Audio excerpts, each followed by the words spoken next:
billahi minasyaitonir rajim. Ya ayyuhalladzina amanu taqullaha haqqa tuqatih wa la tamutunna illa wa antum muslimun. Amma ba'du, ma'asyiral muslimin, Bapak Ibu sekalian, sidang jamaah Masjid Al-Hijrah yang dirahmati oleh Allah, beserta para generasi muda-mudi penerus perjuangan Islam di masa hadapan. Syukur alhamdulillah kita aturkan kehadirat Allah Subhanahu wa taala di atas gelimpahan rahmat dan karunia yang Allah anugerahkan kepada kita, hingga pada malam hari ini kita bisa melaksanakan tablik akbar ini. Tak lain dan tak bukan sekedar untuk mengulang-ulang kaji kita, seperti mana kata pepatah, tajam pisau karena diasah, lancar kaji karena diulang. Terkadang kita ini sebagaimana kata Rasulullah, al-khata'u wa nisyan as-sifatu minal insan. Salah, lupa, khilaf itu merupakan sifatnya manusia. Maka perlu kita saling ingat mengingatkan, perlu kita saling mengulang-ulang kaji agar senantiasa terngiang dan teringat dalam benak kita. Terlebih pula pada malam hari ini juga momen pelantikan atau pembentukan pemuda pelopor masjid. Subhanallah, semoga pemuda ini yang dibentuk menjadi pelopor masjid bisa istiqamah sampai mereka bisa mewariskan kepada generasi-generasi berikutnya, dan semoga pelopor pemuda masjid ini kelak menjadi kedepannya menjadi pemimpin bangsa ini, pemimpin yang beriman dan bertakwa kepada Allah Subhanahu wa taala.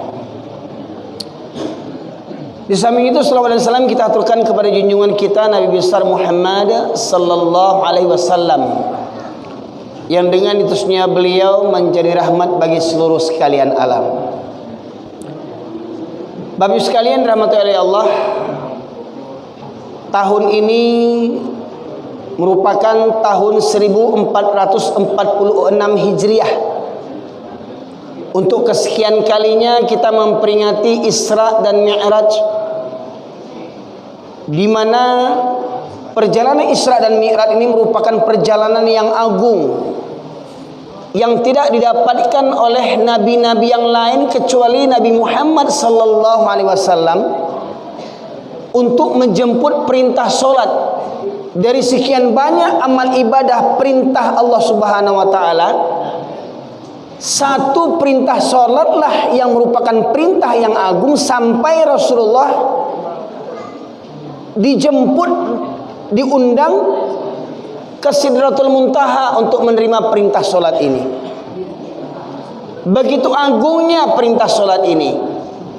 Namun bagaimana kita menanggapi keagungan perintah solat ini? Adakah kita mengagungkannya sebagaimana Allah dan Rasul sallallahu alaihi wasallam juga mengagungkan perintah solat ini? Maka perlu kita mengulang-ulang kaji.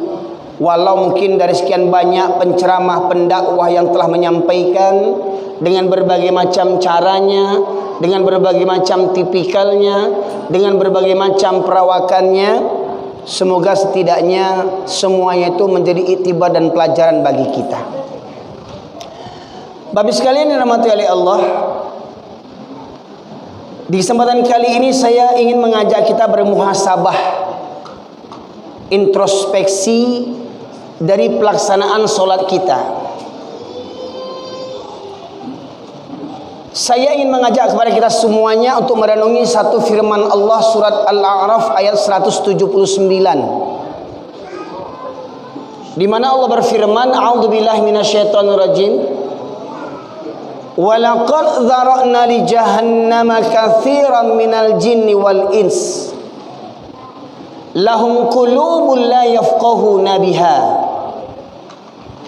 walahum a'yunun la yubsiruna biha walahum adhanun la yasma'una biha ulaika kal an'am bal hum adall ulaika humul ghafilun. Dan sungguh akan kami penuhkan neraka Jahannam banyak dari kalangan jin dan manusia. Siapa jin dan manusia yang memenuhi neraka Jahannam ini? Allah sebutkan 3 kriterianya. Yang pertama, mereka yang memiliki hati tetapi tidak digunakan untuk merenungkan ayat-ayat Allah. Mereka memiliki hati, tidak ada rasa rindu, rasa cinta, rasa takut kepada Allah Subhanahu wa taala. Ketika mereka meninggalkan ketaatan kepada Allah dan ketika mereka berbuat maksiat kepada Allah, seakan tidak ada rasa takut. Walahum a'yunul la yubsiruna biha, dan mereka memiliki mata tetapi tidak digunakan untuk melihat tanda-tanda kebesaran Allah. Gempa bumi, tsunami, galodoh, gunung Merapi, banjir. Bahkan kalau Bapak Ibu ingat, dulu kalau tidak salah setahun yang lalu di Kota Padang ini terjadi banjir sampai membongkar tanah pekuburan, Pak. Pernah dengar, Pak? Di Kota Padang ini, Pak, ya? Di mana lokasinya itu, Pak? Kuburan terbongkar karena banjir. Ya? Bukit seberang Padang. Ambo mencari TV ketika itu.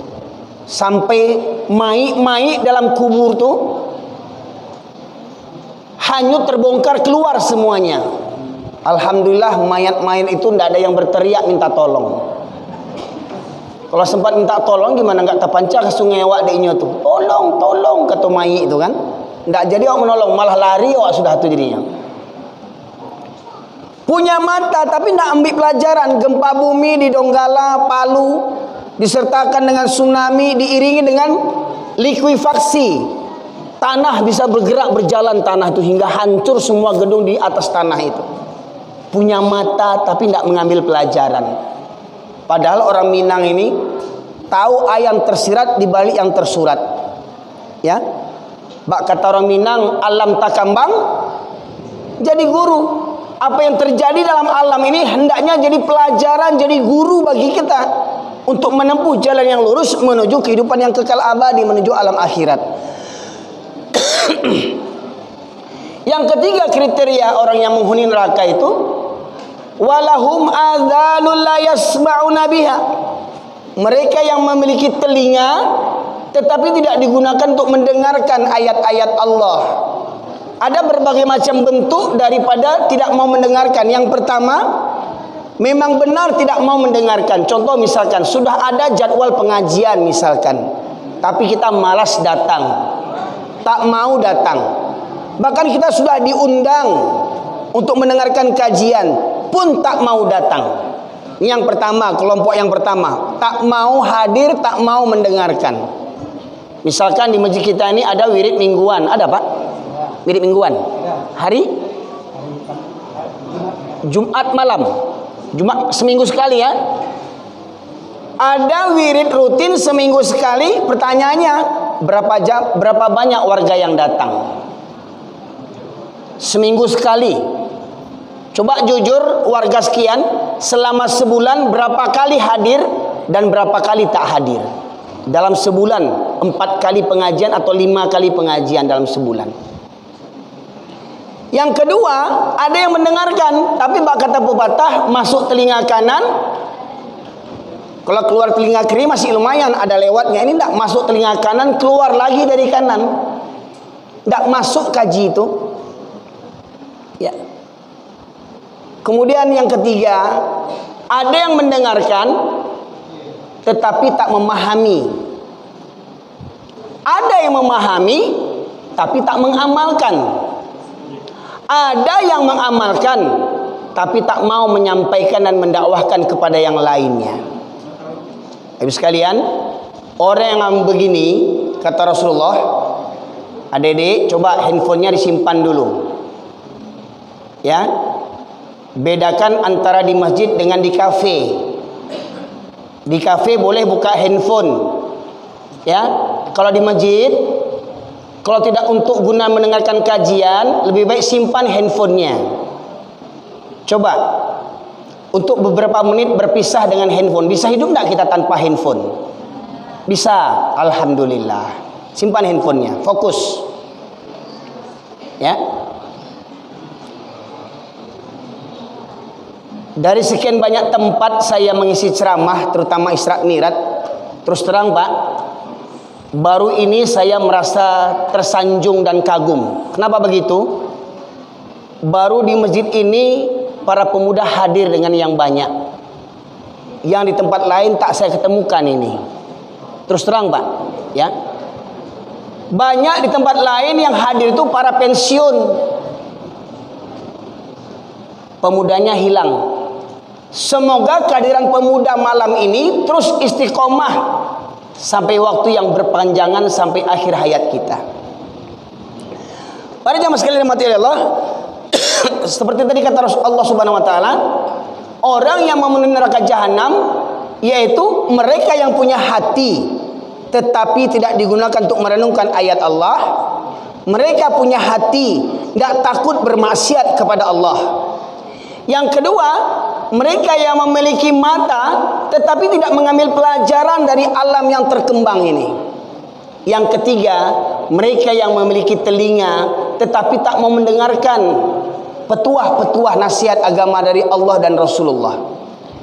Tiga golongan ini, apa kata Allah? Ulaika kal an'am bal hum adall. Mereka seperti binatang ternak, bahkan lebih sesat dan lebih hina daripada binatang lagi. Bapak Ibu yang dirahmati oleh Allah, dalam kajian-kajian saya di mana-mana selalu saya sampaikan, saya ini memang lahir besar di Medan, tapi saya berdarah Pariaman. Ibu saya suku Tanjung, kelahiran Pariaman. Ayah saya suku Mandailing, kelahiran Pariaman. Memang saya lahir besar di Medan. Walau saya lahir besar di Medan, tapi saya berbangga dan bersyukur karena saya terlahir dari anak yang berdarah Minangkabau. Karena apa yang saya tahu, hanya orang Minangkabau yang punya falsafah adat bersendikan syarak, syarak bersendikan kitabullah, syarak mengata, syarak mengato, adai memakai.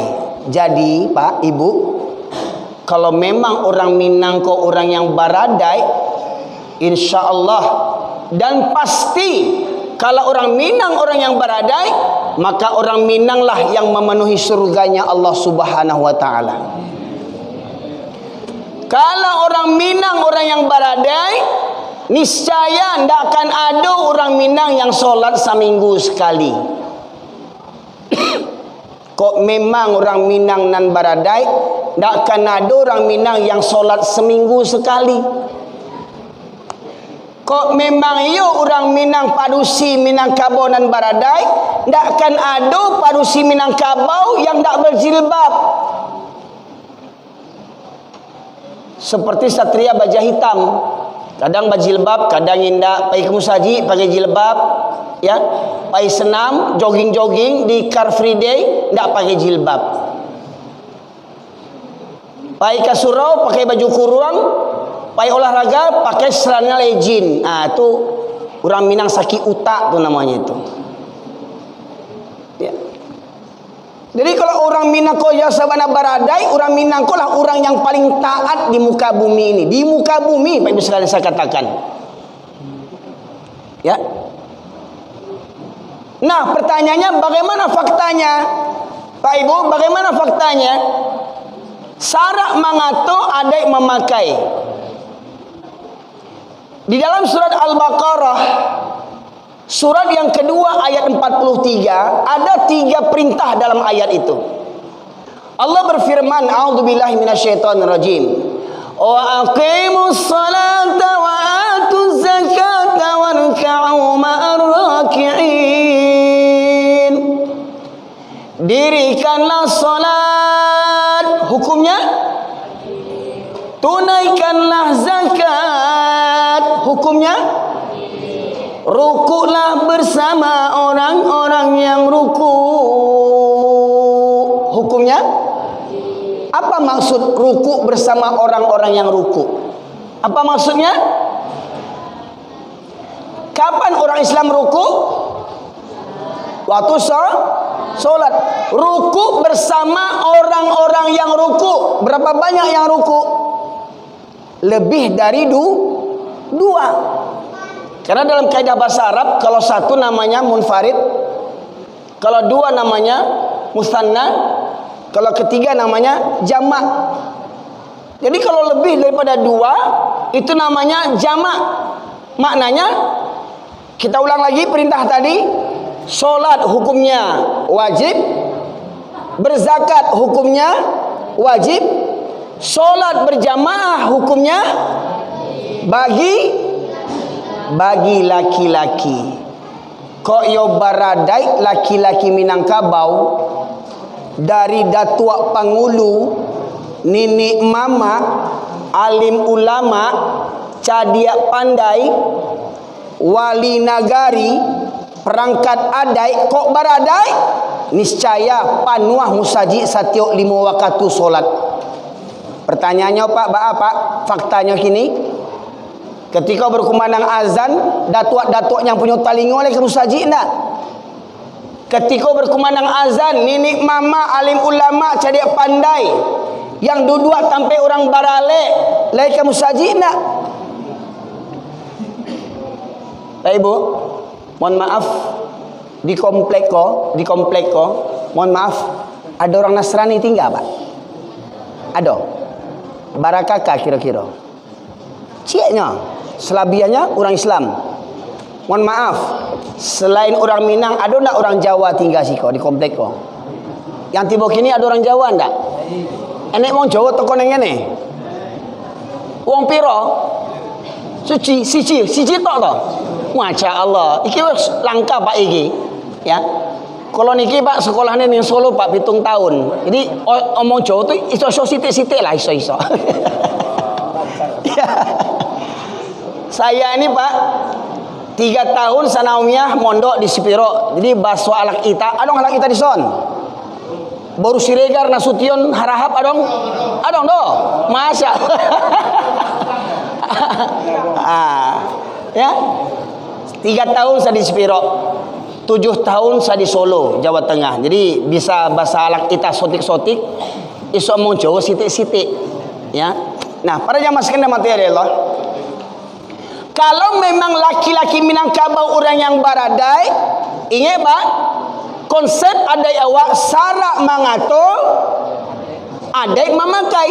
Apa yang telah ditetapkan oleh syarak, itulah yang jadi adat orang Minangkabau. Ya itu Pak. Ya itu Pak. Sarak mangato. Apa arti sarak itu? Syariat Islam. Apa yang telah ditetapkan syariat Islam, itulah yang jadi adat orang Minangkabau. Jadi orang baradai bukan orang yang santiang petatah petitih. Orang yang beradai bukan orang yang lebih mengutamakan adai daripada syarak. Ingat Pak, falsafah itu bunyinya syarak mangato adai memakai, bukan syarak mangato adai nan bapakai, bukan. Balawan kata syarak jo adai. Ya. Contoh Ibu, Pak, Ibu, sepakat enggak Ibu solat hukumnya wajib? Sepakat enggak? Orang sakit boleh nak tinggal solat? Para pemuda, halo para pemuda, pelopor pemuda masjid, sepakat tak solat hukumnya wajib? Pertanyaannya, orang sakit boleh tak tinggal solat? Hah? Dia tak bisa berudu, tak boleh kena air, gimana mau berudu? Tayamum, sudah tayamum mau berdiri solat, rasa mual, gimana lagi? Duduk, rasa mau pening lagi, gimana lagi? Tidur. Kalau tidur bakar ruah nang berbaring bagolek. Umpamu amboko dalam kondisi bagolek gua, ditampik tidur bagolek gua, sakit.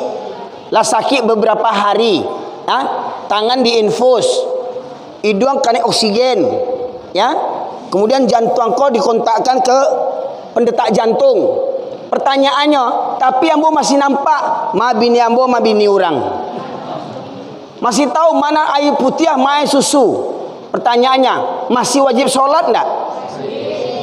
Masih. Baik itu wajib solat. Ketika barale kira-kira ba'a orang Minang ko. Coba jujur. Orang Minang yang baradai ketika solat lebih banyak, ketika barale lebih banyak solat apa yang indah? Berarti tidak baradai itu. Pakainya pakaian apa?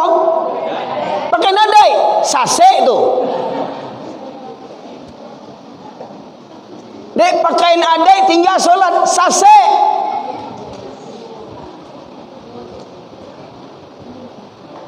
Ketika solat nak daro solat lagi, bawa ke solat gencu ko ba? Make up ko ba? Calak ko ba? Para lulu make up daripada solat lagi. Ndak ada rasa takut meninggal solat. Orang yang sengaja meninggalkan solat, ndak ada rasa takut meninggalkan solat. Kembali kepada ayat 179 Al-A'raf, ulaika kal an'am, kata Allah, mereka seperti binatang ternak, balhum adal, bahkan mereka lebih sesat dan lebih hina daripada binatang lagi. Jadi kok ada orang Minang solat bila takana kabau tu. Kalau nak daro jom marah pulai dek barale tinggal solat kabau. Kok ada nenek mama bahkan alim ulama, kadang alim ulama di kampung kau mentang-mentang pandai mendoa lah jadi alim ulama. Ya? Orang lah azan mendoa aja lah, amin. Amin. Dia buat makanan masih terhidang gua. Ya.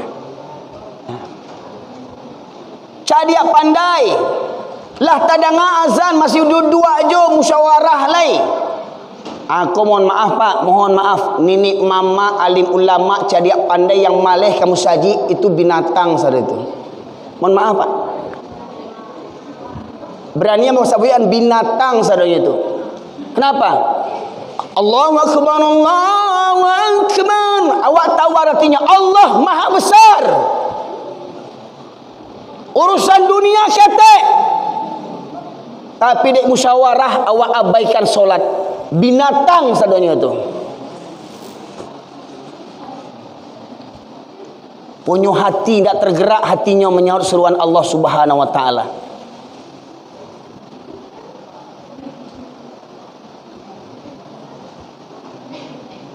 Kareh kaji kau Pak? Ambo pelunak. Ambo pelunak stek. Yang sengaja meninggal solat tu binatang.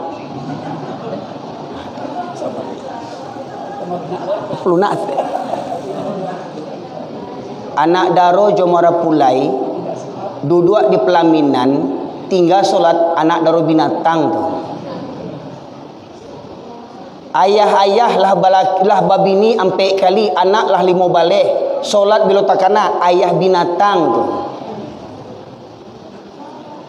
Orang Sumando apalagi orang Pariaman bajapui waktu barale sembayang indah Sumando binatang tu. Hebat? Mana kita tadi Ustaz? Nah, kok camih lo apa menengah kasar bana Ustaz kok gua binatang-binatang aja gajinya. Kita dengar apa? Ambo sengaja setiap pengajian ambo minta jamaah membacakan Quran kau. Mana awak tadi? Yang bawa acara tadi bagus suaranya itu. Nah, MC tadi.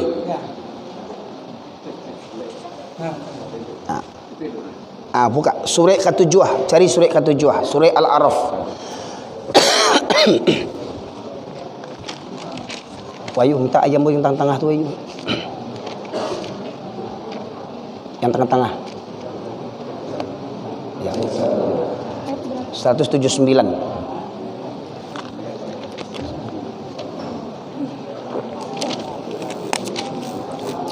Pak, kece-kece orang, komen-komen orang di YouTube, ambo kareh kece orang. Ustaz kareh mah. Ya. Binatang-binatang juga gajinya, akhirnya ambo ajak Bapak sekalian. Kata binatang tu dari mana keluarnya? Ya, siapa yang menyebut binatang tu? Ya, coba nak 179. Walaqad dzara'na ya. Terjemahannya baca mik itu. Simak Pak Ibu sekalian, pemuda, pemudi, pemuda-pemudi, tolong disimak ini. Tolong disimak ini. Dan sungguh akan kami isi neraka jahanam banyak dari kalangan jin dan manusia. Mereka memiliki hati, tetapi tidak dipergunakan untuk memahami ayat-ayat Allah. Dan mereka memiliki mata, tetapi digunakannya untuk melihat tanda-tanda kekuasaan. Tidak digunakannya. Tetapi tidak dipergunakan untuk melihat tanda-tanda kekuasaan Allah. Dan mereka mempunyai telinga, tetapi tidak mempergunakannya untuk mendengar ayat-ayat Allah. Mereka seperti hewan ternak, bahkan lebih sesat lagi. Ulang lagi, mereka seperti hewan ternak. Bahkan lebih sesat lagi. Ya, terus? Mereka itulah adalah orang-orang yang lemah. Surat apa? Al-A'raf. Ayat 179. Al-A'raf 179, Pak. Simak Pak ya, Bu. Simak ya, pemuda, pemudi. Ingat.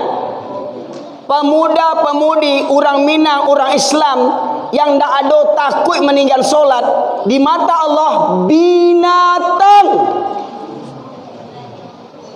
Punya hati tak takut, punya talingo mendengar azan basi pakak, tapi telefon ceweknya dikajanya. Halo sayang, lagi di mana? Bertelefon je sayangnya, bantuannya di serugo rasanya. Mendengar azan basi pakak, pemuda binatang tu.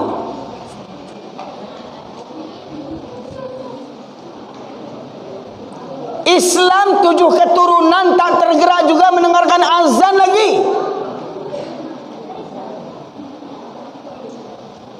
Allah haramkan pacaran jualai binatang tu. Alhamdulillah Pak Ibu barale ambo nak doang bawa cewek-cewek tu. 5 menit prosesnya ambo meminang nak orang selesai. Ambo baralik bini ambo ndak bagincu, ndak bacalak, ndak basuntiang, ndak make up, ancak jo bagi ambonya. Alhamdulillah baru 6 anak ambo dari bini Petamur. Sebab bini ambo lah meninggal, Bu. 13 September nan lalu meninggal orang rumah ambo. Ya.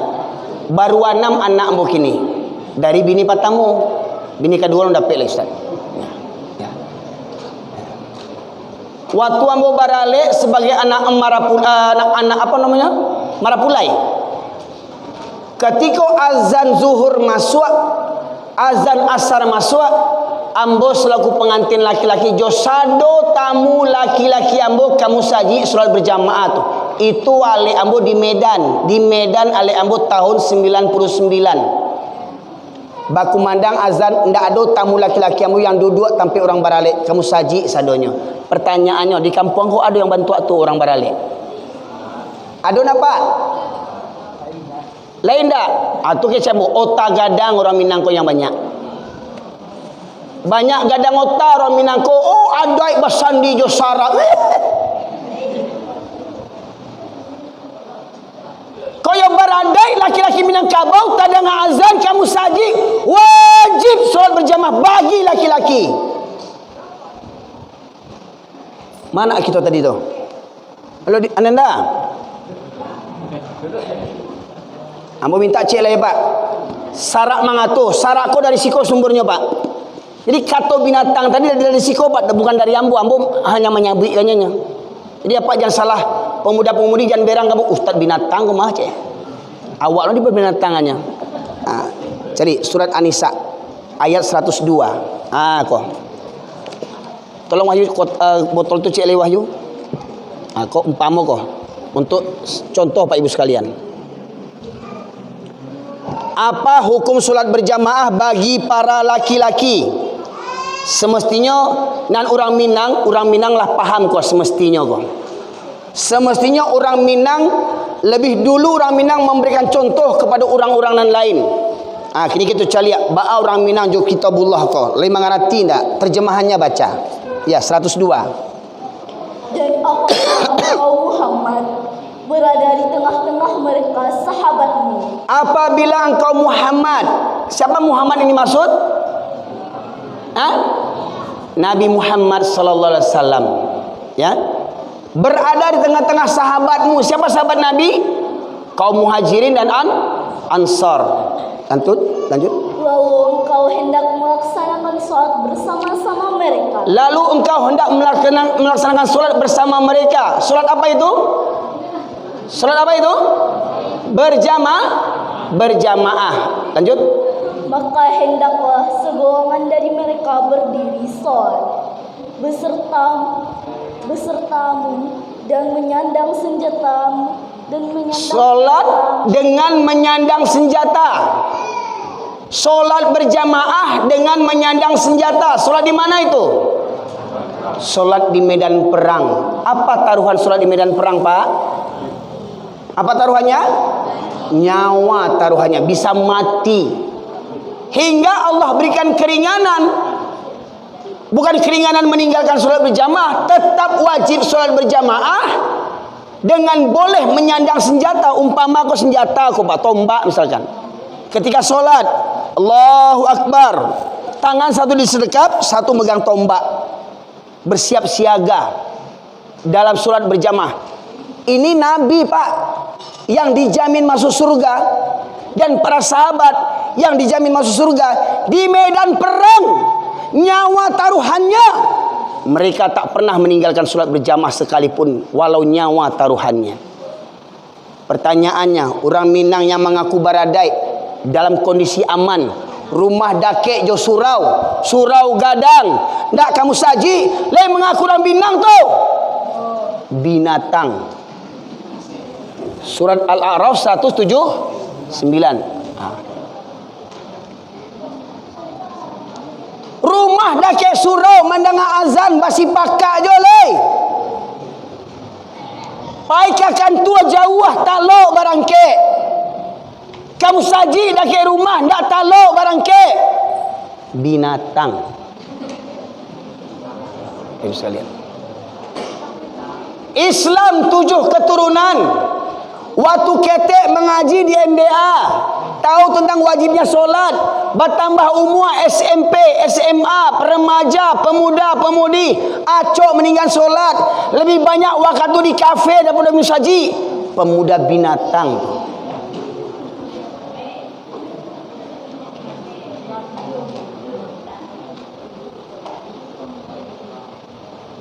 Aku kayak orang Minang, Pak, kaji orang Minang. Kok adek yo basi sampiang awak, tapi kalau syarat betilanjang, kau betilanjang awak kini kau, Pak. Buka kaji, buka kulit tanpa isi, walaupun malu awak dikaji itu, tapi itulah faktanya kini. Pak, itu faktanya kini.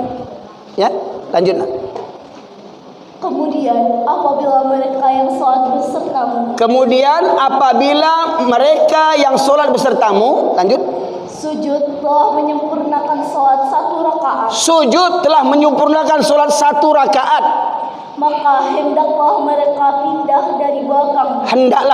pindah dari belakangmu. Untuk menghadapi musuh. Dan hendaklah datang golongan yang lain yang belum sholat. Dan datanglah golongan yang lain yang belum sholat. Lalu mereka sholat denganmu. Aku contohnya, Pak. Pak, mohon maaf, mau pindah supaya nampak sadonya jamaah ya. Aku kaji ko, Pak, harus tuntas kaji ko, Pak. Kau umpamo imam, kau makmum sof yang pertama, kau makmum sof yang kedua.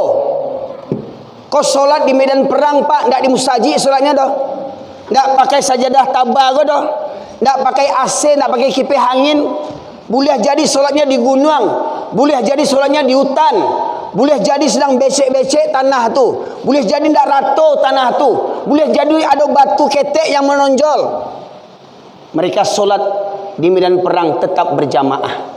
Nabi kau, Pak, Nabi kau dijamin masuk surga. Pertanyaannya, si jangwi kau ada dijaminan masuk surga? Si jangwi kau ada jaminan masuk surga? Ceramah kama-kama ada jaminan masuk surga? Oh, hajilah 10 kali, ada jaminan Pak haji 10 kali masuk surga? Yang sombong joleh. Nabi lah dijamin masuk surga, Pak. Jo para sahabat dijamin masuk surga. Tak pernah meninggalkan solat berjamaah walau di medan perang nyawa taruhannya, Pak. Kok iya awak meniru Nabi, ana awak tiru? Kok iya awak cinta ke Nabi, cukui dengan maulid Nabi? Omong kosong maulid Nabi. Kalau ajaran Nabi ndak awak karajuan. Hingga Allah berikan keringanan cara solat di medan perang. Mereka solat sembari menyandang senjata. Ketika imam ruku, Allahu Akbar, makmum yang saf pertama ikut ruku, Allahu Akbar. Makmum yang saf kedua tetap berdiri siap siaga sembari menyandang senjata. Pak, makmum yang saf kedua kok, Pak, tetap berdiri siap siaga menyandang senjata. Walau imam ruku, makmum di muka ruku, makmum yang kedua kok tetap berdiri siap siaga sembari menyandang senjata. Sami Allahu liman hamidah, bangkit, Rabbana lakal hamd, tetap siap siaga. Allahu Akbar, sujud imam, ini sujud, Allahu Akbar, ini tetap berdiri siap siaga. Bangkit ke rakaat yang kedua, Allahu Akbar, Allahu Akbar. Makmum yang tadi mengikuti imam, satu rakaat pindah ke belakang, Pak. Dan makmum yang tadi di belakang, yang siap siaga, belum menyempurnakan satu rakaat, pindah ke depan. Bergantian menyempurnakan satu rakaat. Allahu Akbar. Imam tetap berdiri, Pak. Imam tetap berdiri. Makmum yang tadi di depan pindah ke belakang, bergantian siap siaga, Pak. Sampai makmum ini bangkit ke rakaat yang kedua, Allahu Akbar, baru imam memulai rakaat yang kedua. Jadi mohon maaf, Pak, memang ulama berbeda pendapat tentang hukumnya solat berjamaah. Tetapi kata Allah, fa in tanaza'tum fi syai'in farudduhu ila Allah war Rasul. Apabila kamu berbeda pendapat tentang satu hukum agama, maka kembalikanlah kepada Allah dan Rasul. Kalau ada ulama yang mengatakan solat berjamaah hukumnya sunnah, ini Allah perintahkan di medan perang. Nabi yang dijamin masuk surga, sahabat yang dijamin masuk surga di medan perang, nyawa taruhannya, mereka tetap mengerjakan solat berjamaah. Pertanyaannya, apa alasan kita laki-laki Minangkabau yang lagak mengaku baradai tapi malas ke musaji, rumah dah ke musaji, hidup makmur, aman, sejahtera, banyak di kampung awak musaji banyak, tapi kosong dari jamaah kecuali para pensiun yang meramikan musaji. Banyak gadang otak orang Minang kok. Kok baradai laki-laki Minangkabau kok, Pak, panuah musaji kau dek laki yang baradai. Tapi gini banyak laki-laki yang nak baradai gini. Mohon maaf, Pak. Kau faktanya gini kau. Kau nak sarak mengatur adik memakai kau. Solat berjamaah semestinya menjadi adai laki-laki Minangkabau. Dan solat 5 waktu menjadi adai laki jo padusi Minangkabau. Solat 5 waktu menjadi adai bagi laki-laki dan padusi Minangkabau. Jadi kau ada laki-laki Minangkabau, kau ada orang Minangkabau solat bila takana, hilang Minangnya, tinggal kabaunya le. Kalau kita survei, Pak, mai lebih banyak yang solat ke musaji, mai yang banyak solat daripada indak, Pak Ibu sekalian. Kira-kira, Pak, kalau solat Jumat panuah enggak Pak jamaah gua? Panuah ya. Padahal kau dalam komplek kan, pasti kebanyakan para penghuni komplek yang datang ke Marina hari Jumat siang ya, Pak.